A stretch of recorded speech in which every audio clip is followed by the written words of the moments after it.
Hi viewers, welcome to our channel. ప్రస్తుతం మనతో పాటు దాము బాలాజీ గారు సీనియర్ జర్నలిస్ట్ ఉన్నారు. వాడితో ఒకసారి మాట్లాడదాం. సార్ నమస్కారం. సార్ మంచు విష్ణు గారి కన్నప్ప సినిమా ఇంకొన్ని గంటల్లో అయితే రిలీజ్కి అయితే సిద్ధంగా ఉంది. అయితే ఈ సినిమా పైన రకరకాల చర్చలు సోషల్ మీడియాలో నెటిజన్స్ ఎన్నో రకాలుగా చర్చించుకోవడం మనం చూసాం. అందులో ప్రధానంగా అసలు ఈ సినిమా ఒరిజినల్ స్టోరీనా, నిజంగా జరిగిన కథను తీస్తున్నారా, అంతకుముందు వచ్చిన భక్త కన్నప్ప దీనికి ఏమన్నా సంబంధం ఉందా, అసలు కన్నప్ప అనే ఈ పేరుతో ఈ క్యారెక్టర్ తో ఎన్ని సినిమాలు వచ్చాయని చెప్పేసి ఈ రకంగా చర్చించుకుంటున్నారు. మరి దానికి సంబంధించి ఎటువంటి ఇన్ఫర్మేషన్ ఉంది, అండ్ ఈ సినిమా ఆల్రెడీ యూఎస్ లో ప్రీమియర్స్ పడ్డాయి, మరి అక్కడ నుంచి రిపోర్ట్స్ ఏ విధంగా వస్తున్నాయి, అండ్ బాలీవుడ్ లో చాలా మందికి కూడా మీడియా వాళ్ళకు స్పెషల్ షోస్ చేస్తారు, ఎలా వస్తున్నాయి సార్ రెస్పాన్స్ వాళ్ళ దగ్గర నుంచి? ఈ రెండు విషయాలు మనం మాట్లాడుకుందాం. ఒకటేమో అసలు గతంలో దీని మీద ఏమేమి సినిమాలు చేశారో ఇది నిజంగా జరిగిన కథ అయినా అనేది ఒక అంశం. రెండో అంశం, అమెరికాలో ప్రీమియర్ షోలు పడ్డాయి కదా, ఇది వాళ్ళ రివ్యూలు ఏంటి అనేది. సో గతంలో యాక్చువల్గా ఏంటంటే ఇది శ్రీకాళహస్తీశ్వర మహత్యం అని దూర్జటి 16వ శతాబ్దంలో కావ్యం రాశాడు. ఆ కావ్యం నుంచి మనవాళ్ళు ఎక్కువ తీసుకున్నారు. కాకపోతే ఇది ఏంటంటే అంతకు ముందే 12th సెంచరీలోనే 63 నాయకర్ల గురించి పెరియ పురాణం అని ఉంది తమిళ్లో. ఆ పెరియ పురాణంలో ఫస్ట్ భక్త కన్నప్ప గురించి చెప్పారు. అట్లాగే కన్నడలో 12th సెంచరీలో హరిహర అనే ఒక ఆయన రాసిన రాగాలేగ అని హలబీడుకు సంబంధించిన వ్యక్తి, అందులో కూడా భక్త కన్నప్ప గురించి ఉంది. అట్లాగే 13వ సెంచరీలో బసవ పురాణం పాల్కూరికి సోమనాథుడు రాశాడు, లింగాయత్ ట్రెడిషన్లకు సంబంధించి, అందులో కూడా భక్త కన్నప్ప గురించి ఉంది. అట్లాగే 1000 స్తంభాల మీనాక్షి గుడి, మదురైలో ఉండే మీనాక్షి గుడి 1000 స్తంభాల్లో అనేక మందితో పాటు కన్నప్ప బొమ్మ కూడా ఉంది. అట్లాగే విజయనగరంలో శివాలయ మీద కొన్ని విగ్రహాలు బొమ్మలు ఉంటే అందులో భక్త కన్నప్ప కూడా ఉంది. అట్లాగే తంజావూరు మ్యూజియంలో కన్నప్ప విగ్రహం కూడా ఉంది. అట్లాగే 19th సెంచరీ అంటే 1820-25 ప్రాంతంలో ఒక పెయింటింగ్, ఉడుప్పర పెయింటింగ్లో కన్నప్ప కాలు శివుడి కంటి దగ్గర పెట్టి బాణంతో కన్నుని తీస్తున్న పెయింటింగ్ కూడా ఉంది. అంటే ఇది ఎప్పటి నుంచో వస్తున్న కథ. ఇది నిజంగా జరిగిందా లేదా ఎవరికి తెలియదు. అంటే హిస్టరీ పరంగా దీని మీద లేదు. మనకు బేసిక్గా ఇలాంటి జానపద కథలు 2 రకాలుగా ఉంటాయి. ఒకటి వీరగాథలు, 2 భక్తి గాథలు.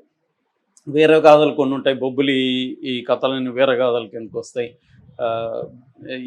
ఇదేమో భక్తి గాథ కిందకు వస్తుంది కన్నప్ప. సో ఈ కన్నప్ప అనే అతను కాళహస్తి దగ్గర, ఎందుకంటే కాళహస్తి దేవాలయం కానీ లేకపోతే అక్కడ ఉన్న వాయులింగం కానీ ఈ కన్నప్పకి సరిపోయే విధంగా ఉన్నాయి, ఈ చరిత్రకు సరిపోయే విధంగా. అందుకనే దూర్జట్టు కూడా శ్రీ కాళహస్తీశ్వర మహత్యం అని చెప్పాడు. సో కాబట్టి ఈ కథ అప్పటి నుంచి వస్తూ ఉంది. వీళ్ళు దాన్నే పుస్తకాల్లో కూడా రాశారు, విగ్రహాలు కూడా పెట్టడానికి అదే కారణం. ఆల్రెడీ అది పాపులర్, జనంలో పాపులర్గా ఉంది. నిజంగా జరిగిందా లేదా అనేది కరెక్ట్గా తెలియదు కానీ పాపులర్గా అయితే ఉంది.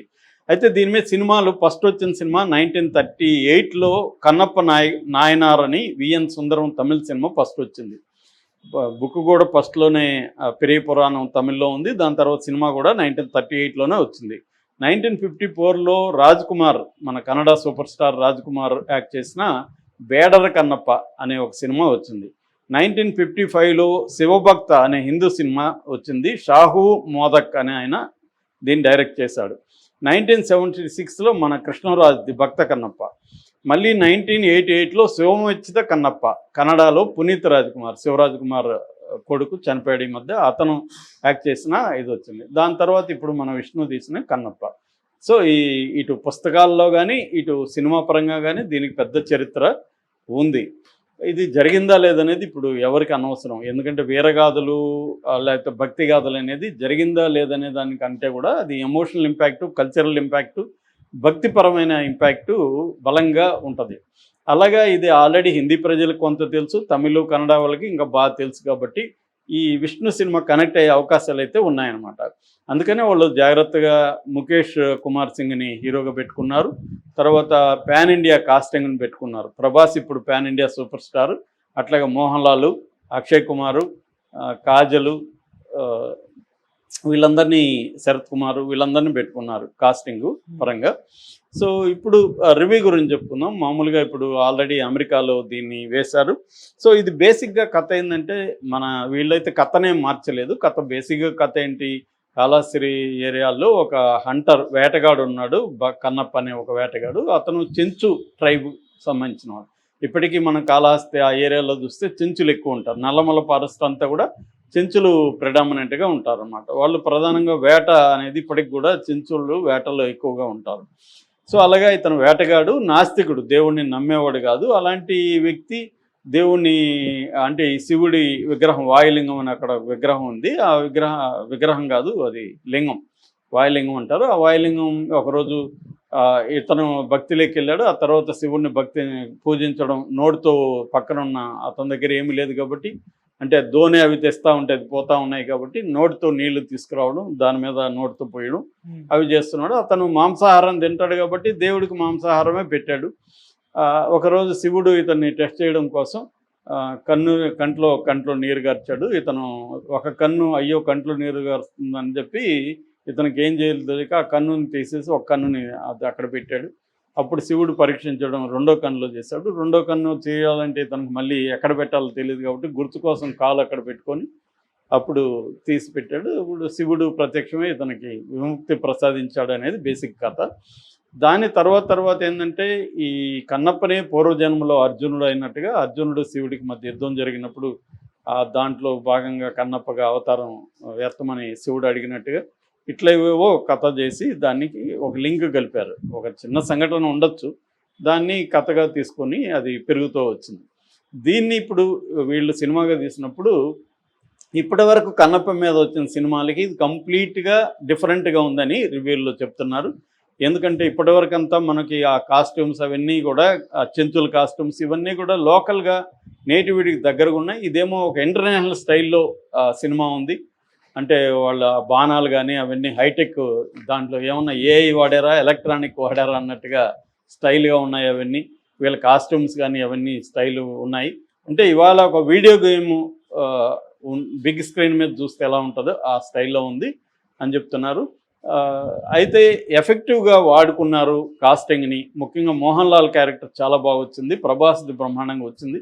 వీళ్ళందరూ స్క్రీన్ టైం కూడా ప్రభాస్కి దాదాపు 30 నిమిషాలు ఉంది, మోహన్ లాల్కి 15 మినిట్స్ ఉంది, అక్షయ్ కుమార్కి 18 మినిట్స్ ఉంది, కాజల్కి ఒక 15 మినిట్స్ ఉంది. అలాగా స్క్రీన్ టైం బాగుంది. ప్రభాస్ క్యారెక్టర్ కూడా చాలా బాగా వచ్చింది. ప్రభాస్ ఫ్యాన్స్ కూడా చాలా బాగా ఎంజాయ్ చేస్తారు. ఫస్ట్ హాఫ్ అయితే కొద్దిగా స్లో నెరేషన్లో ఉంటే, అంటే కథను ఎస్టాబ్లిష్ చేయడం అవన్నీ వెళ్తుంది.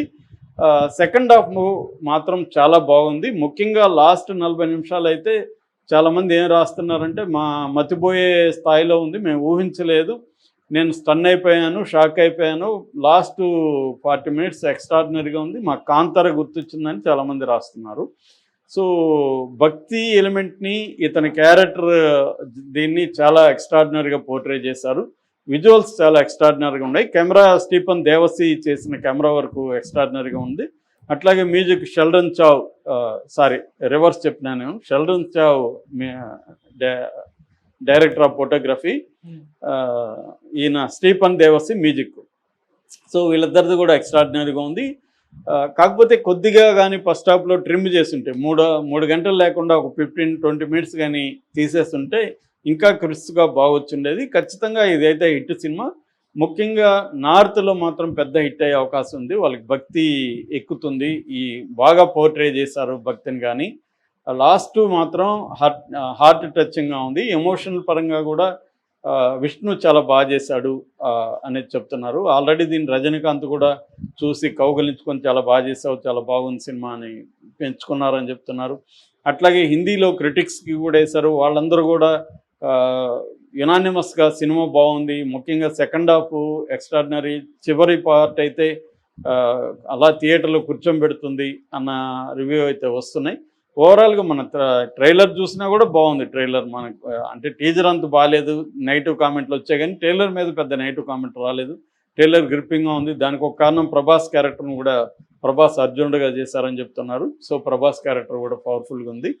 అయితే దీంట్లో మైనస్ల విషయానికి వచ్చేసరికి ఒకటి లెంగ్త్ కొద్దిగా తగ్గించుంటే బాగుంది అనేది ఎక్కువ మంది ఫీల్ అయ్యారు. రెండోది గ్రాఫిక్ వర్క్ ఇంకొంత బాగా చేసి ఉండొచ్చు. విఎఫ్ఎక్స్ నాట్ ఇంటర్నేషనల్ దీంట్లో కంపేర్ చేస్తే స్టాండర్డ్స్ అంత ఎఫెక్టివ్గా లేదు. బట్ బాగానే ఉంది, అంత ఇంకా బాగా చేసి ఉండొచ్చు అనేది ఒక అభిప్రాయం మైనస్ల విషయానికి. కానీ ఎక్కువ మంది దీన్ని